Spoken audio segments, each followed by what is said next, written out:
दोस्तों, इस समय हम लोग जनपद फर्रुखाबाद के गांव शमशेर नगर में मौजूद हैं और आपने सुना होगा कि यहाँ पर एक वर्मा समाज में एक व्यक्ति ने आत्महत्या कर ली थी। आखिर आत्महत्या क्यों की थी, यहाँ के लोगों से हम लोग जानने का प्रयास करेंगे। सबसे पहले आप यहाँ पर देख सकते हो, जिसने आत्महत्या की थी उनके ये बच्चे हैं छोटे छोटे, 1 2 3 4 5 6 बच्चे हैं और ये माता जी हैं और ये धर्म पत्नी है। इनसे पहले हम पूछते हैं कि आखिर आत्महत्या क्यों की। बहन जी, क्या नाम है आपका? रचना राजपूत। अच्छा, आपके पति का क्या नाम था? महिमा चंद। क्या मामला हुआ था?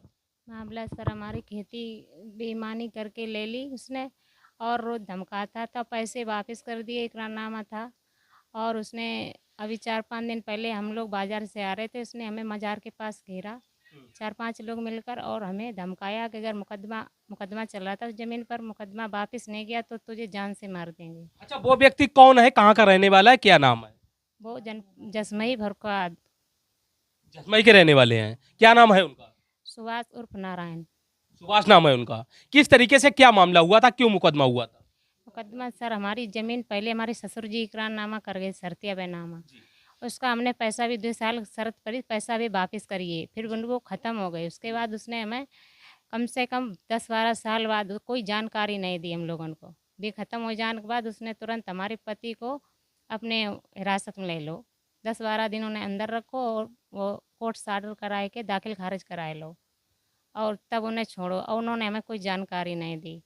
और जब खेत जबरन पर 2 साल पहले, 1 साल पहले जबरदस्ती कब्जा कर लो, हमारी सब फसल जोत दी, आलू खुदा सब भर के ली हो। इस समय खेत पर कब्जा किसका है? उसका है। कितना खेत है आपके पास? मेरे पास 12 बीघा ज़मीन है। 12 बीघा जमीन है। इसके अलावा कहीं जमीन है? नहीं, कहीं नहीं है। अच्छा, जिस समय आपके पति ने जो है आत्महत्या की थी, उससे पहले कुछ बोले थे, कुछ कह रहे थे आपसे? कुछ नहीं कह रहे थे सर। वो यहाँ अकेले लेटे थे, हम वहाँ लेटे थे। वो अकेले थे यहाँ, वो बहुत परेशान लग रहे थे, मगर हमसे कुछ नहीं कही। वो उसी दिन से परेशान जिससे उसने धमकाओ, तो अंदर अंदर परेशान रहते थे बहुत ज़्यादा। तो क्या चाहती हूँ, क्या होना चाहिए? हमें सर न्याय मिलना चाहिए, हमारे बच्चन को न्याय मिलना चाहिए, हमें यही चाह रहे हैं। कार्रवाई हो तो किसके ऊपर हो, किस तरीके से कार्रवाई हो, क्या चाहती हो, भाई तुम पूछ रहे हैं। कार्रवाई उसके ऊपर हो, सख्त सख्त होना चाहिए। माता जी, आपका बेटा तो इस दुनिया में नहीं रहा, ये छोटे छोटे बच्चे हैं, इनका पालन पोषण कैसे होगा? अब कैसे बताएंगे, ये बताएंगे भाई सर को हमारे बेचने को करो कोशिश, बाविस के तो करो भाई। अब बच्चे का खाएंगे, अब कहाँ हम खाएंगे, हमारे कहाँ कमाए देंगे, बताओ। नहीं, परेशान ना हो, सभी लोग आपके साथ में हैं। अगर गलत आपके साथ हुआ है तो आपको न्याय मिलेगा। हाँ तो नहीं आओ, ये करोगी हमारे साथ। कितने बेटे हैं आपके? एक 2 बेटे थे, एक बेटा तो बैरारी तो आई नहीं पास मट्टी दे गए कील की मेरे बेटा ने आगे नहीं लगाई पाई। अच्छा, कुछ जो है हंगामा भी हुआ था वहाँ पर पंचाल घाट में, पुलिस चौकी के सामने काफी देर तक डेड बॉडी वहाँ पर रोके रहे थे आप। हमारी कोई कार्रवाई नहीं लिखी जा रही थी थाने में, इसलिए हम डेड बॉडी रोक रहे थे। अब वो कह रहे जबरदस्ती उसे दफनाओ जाके, यानी कोई कार्रवाई लिखी जा नहीं रही, क्योंकि उन्हें पैसा पहले से घूस मिल चुकी थी पहले से। अभी भी वे खाए बैठे पे, अभी हम गए थाने तो हमें कोई सुनवाई नहीं करी, उन्हें हमें तुरंत बाहर निकाल दो। आप भी वर्मा समाज से हो, यहाँ पर जो वर्तमान सांसद जी हैं वो भी वर्मा समाज से हैं, उनसे बोलो ना एक बार। अब जाएंगे या सर, कल जाएंगे उनके पास। आज हमने सोची जाके देखे मैं सुनवाई हुई, लेकिन उन्होंने कोई सुनवाई नहीं करी। अब मैं कल उनके पास जाएंगे, अगर वहाँ भी नहीं सुनवाई पे तो और ऊपर जाएंगे। सर, हम इतने गरीब हैं, हमारे बच्चे हैं, बताओ कोई कमाने वाला नहीं, हम क्या खवाएंगे बच्चों को?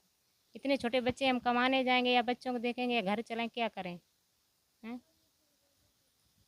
और सबसे पहले मैं विनती करूंगा, जो फर्रुखाबाद प्रशासन है और हमारे जनपद फर्रुखाबाद में जो प्लाटिंग का काम करते हैं, बहुत लंबा खेल चलता है। सबसे पहले एग्रीमेंट कराया जाता है, जो भी बेचारे अनपढ़ हैं वो एग्रीमेंट कर देते हैं, उनको ये नहीं पता होता है कि आखिर एग्रीमेंट में क्या लिखा हुआ है, इसकी क्या शर्तें हैं, इसका क्या नियम है। उसके बाद इस तरीके से मामला सामने आता है, लोग परेशान हो जाते हैं, उसके बाद आत्महत्या कर लेते हैं। इसी तरीके से ये मामला वर्मा समाज के साथ हुआ। यहाँ पर समाजवादी पार्टी के लोग भी यहाँ पर काफ़ी लोग मौजूद हैं और इस परिवार से मिलने के लिए आए थे और हम लोग बात करते हैं। भैया, क्या होना चाहिए, किस तरीके से न्याय मिलेगा इनको? इनके खिलाफ जो इनका भी मुकदमा पहले से भी चल रहा है और जो इन्होंने एफआईआर लिखाई है, जिस हिसाब से धोखाधड़ी देके जो इनको एग्रीमेंट में जो बैनामा कराया गया है, उनके खिलाफ कार्रवाई होना चाहिए, उनका बैनामा निरस्त होना चाहिए, इनका खेत इनको वापस मिलना चाहिए। और भैया बहुत बड़ा मामला हुआ, छोटे छोटे बच्चे हैं, कैसे इनका पालन पोषण होगा, क्या कुछ रास्ता है आपका? ये हमारे समाजवादी पार्टी के बीएलए भी हैं, जी बूथ नंबर 13 पे शमशेर नगर से। जी और आज हमारी पार्टी के सब वरिष्ठ नेता साथ आए हुए हैं जी और प्रशासन से भी हमारे जिला अध्यक्ष जी ने बात भी की है। आगे भी हम अपने पार्टी को भी बताएंगे, इनकी मदद का भी हम करेंगे और बाकी हमारे नेता लोग बताएंगे। अध्यक्ष जी, बहुत बड़ा मामला सामने आया है और आपके पार्टी से जुड़े हुए थे जिन्होंने आत्महत्या की है, कुछ रास्ता निकालो ना परिवार के लिए, छोटे छोटे बच्चे हैं। रास्ता प्रयास ये करेंगे जमीन इनकी वापस करवाई जाए, जैसे वो नहीं करवाई जाती तो पार्टी से इनकी मदद करवाएंगे। दीदी, आप जो है विधायक भी रह चुकी हो भोजपुर से, इस तरीके से मामले जब सामने आते हैं तो किस तरीके से प्रशासन से मांग करती हूँ आप? हम कमालगंज से विधायक रहे और ये गांव उसी में आता था, कमालगंज विधानसभा क्षेत्र में। पूरे गांव में हर घर से हमारा नाता है, हर घर से हम परिचित हैं। वीर सिंह जिसकी ज़मीन गई है, बहुत सीधा व्यक्ति था।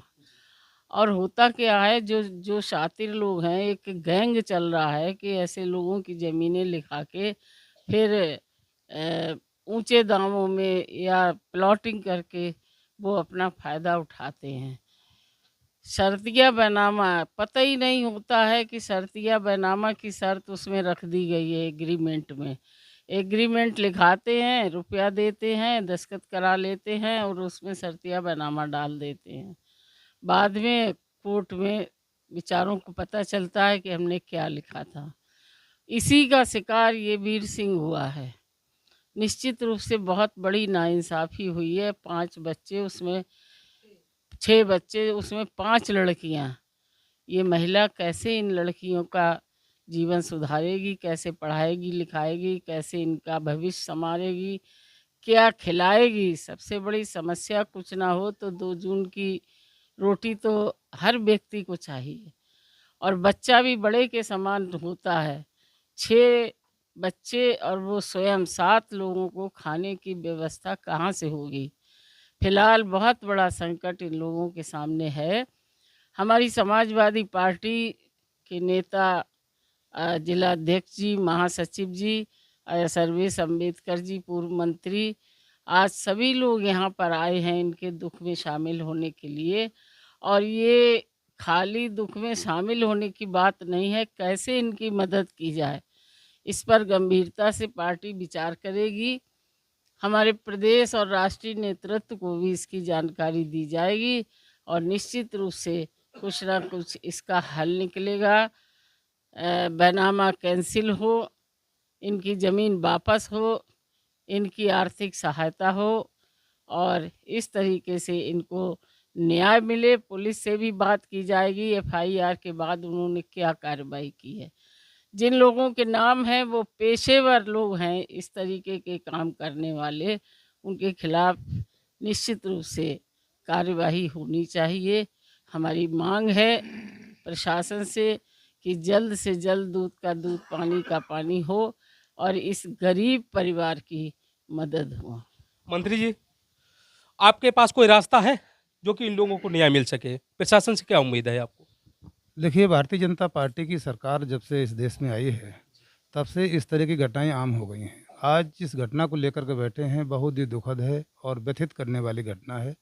छोटी छोटी बच्चियां हैं, इनके सामने जीवन मरण का सवाल खड़ा हो गया है। इनके पिताजी ने जो आत्महत्या की है वो निश्चित रूप से प्रताड़ित, जो उन्होंने प्रताड़ना झेली और बर्दाश्त नहीं कर सके और खुदकुशी उन्हें करनी पड़ी। तो उस दिवंगत आत्मा के लिए हम श्रद्धांजलि व्यक्त कर सकते हैं, दुख व्यक्त कर सकते हैं, लेकिन जो अपने पीछे वो परिवार छोड़ गए हैं इसके सामने बड़ा संकट है। अब इसमें 2 ही रास्ते हैं, प्रशासन मदद करे, इनकी जो भरण पोषण के लिए 12 बीघा ज़मीन जैसा बहन जी बता रही हैं, इनका बैनामा निरस्त करके उसको इन्हें वापस दिलाया जाए, प्रशासन कब्जा कराए इनको, जिससे इनके बच्चों की जीविका चल सके। और अगर ऐसा प्रशासन नहीं करता है तो हम लोगों की भी जिम्मेदारी बनती है नैतिकता के नाते कि इनकी कानूनी रूप से पूरी मदद करेंगे।